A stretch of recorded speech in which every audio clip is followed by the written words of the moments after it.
Менаџментот на САСА истражува како живеат луѓето околу рудникот. За новите сопственици на рудникот не е неважно какви се социоекономските услови на нивните први соседи и дали и колку тие можат да помогнат во нивно подобрување. Поради ова, ангажирана е специјална агенција која треба да го спроведе истражувањето на терен. Истражувањето е поврзано со изработка на една студија за социоекономските услови на живење на граѓаните околу рудник САСА и долж река Каменица.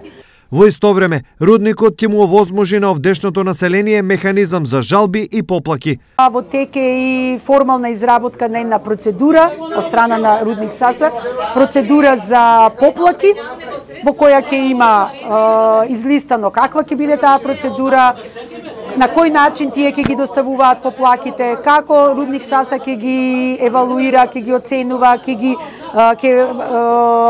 направи план како да ги реши тие поплаки. Намерата на менаџментот е да се воспостави соработка со местното население како дел од активностите за одговорност и транспарентност во работењето.